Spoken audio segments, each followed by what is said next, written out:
The person Charuvi is today is that she's a designer, she's a visual artist, and she's a filmmaker. She's fascinated with the idea of creativity transcending boundaries and merging of two worlds, which is art and technology. And as a practice, she does not want to be limited with mediums or art forms. So she wants to experiment with painting, sculpture, installation, and animation.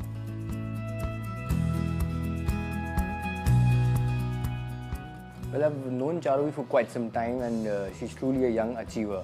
She's made an international level, animation film on Hanuman Chalisa. Again, a very difficult subject, and it's gotten acclaim all over the world. I think a very interesting thing about her is that she dabbles in subjects which are mythological, and it's very difficult to sort of contemporize it for an audience which is new age. A child now can actually look at her body of work that she's created and can relate to it, and that's the most challenging thing, and that is where I think she's done wonders, and we're thankful to be witnessing it, right? So hence we are here, looking forward.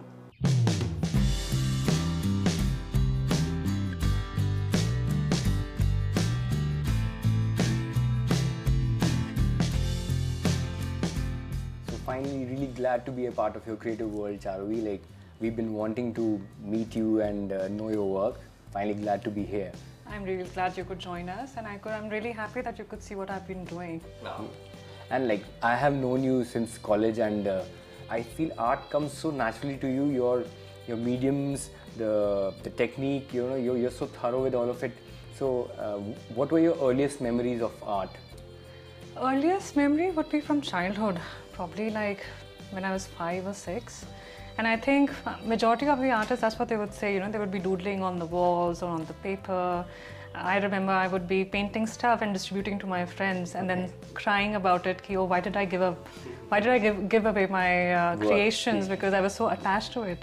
And I think that attachment went on till college. And I think when I started studying in college, that's when I realized how to detach from the artwork. Because you're just so attached to what you create that you just don't want to give it away. And I just kept, dwelling with various art styles, various mediums, and yeah, so that was my childhood. Charuvi, that's too early into art in your life, but I'm sure there's a role of your family somewhere. Tell me about, how it all. My family has been very supportive towards my interest in art from the very beginning. My grandmother used to paint. She was brilliant when it comes to wash technique, which no longer nobody wash practices. Technique? Yes, the Bengal artists used to do wash techniques. Wow. Yeah. I'm not aware of any single artist doing this anymore. It was always flowing in my family. I always watched my parents paint. Professionally, they are not into painting, but they would paint canvases together. So it was quite romantic. Yeah, wow. It was quite romantic. They used to do oil paints, and my father was an engineer, and my mom was a housewife. So they would paint together, and I would always be so fascinated by it. So it was always there, and when my parents finally realized that I was very attached to what I was doing and quite into art, he started supporting quite a lot. Your art usually resides in the public domain versus the conventional way of exhibiting in a gallery. So was that a conscious choice? Initially it wasn't, but it became a conscious choice. Because I was trying initially that it should be exhibited in gallery, but because of the scale, it was very difficult to be exhibited in a gallery space. And then I realized that art needs to have more eyeballs. Because it requires appreciation, it requires more number of people to see. So why should it be restricted to a gallery or a museum per se? And that's one of the reasons why I thought mall would be a better place for my artwork to be exhibited, because it will attract the right eyeballs. And secondly, the subject was such that a common man would relate to it even further.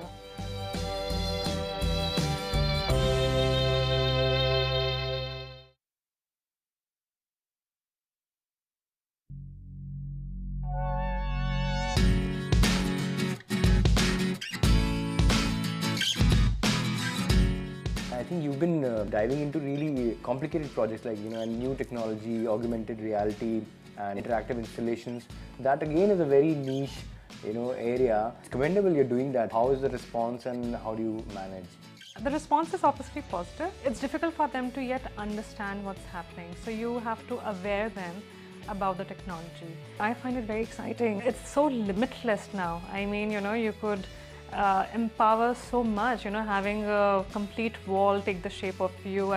These all are facets of technology that, you know, we have been seeing for ages, like, you know, Terminator 1, Terminator 2.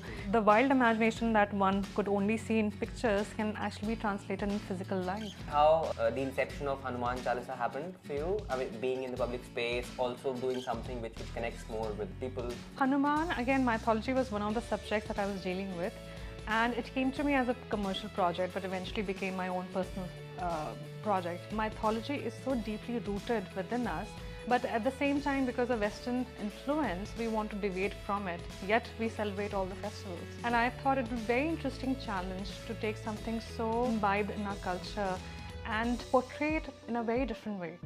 Chalisa is just a chant which is very non-linear in manner. So considering it has 40 verses, those 40 verses are quite disconnected with each other.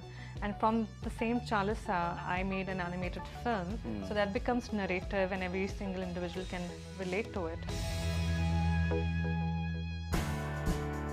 Charu, you've been pushing the boundary for really long now, and you've really spearheaded the entire animation, you know, world in India. But if I were to compare back then when you started and now, in these years, how have you transformed as a person, as an artist? As an artist, I think I've had the courage of taking more risk and transforming those ideas into physical realities.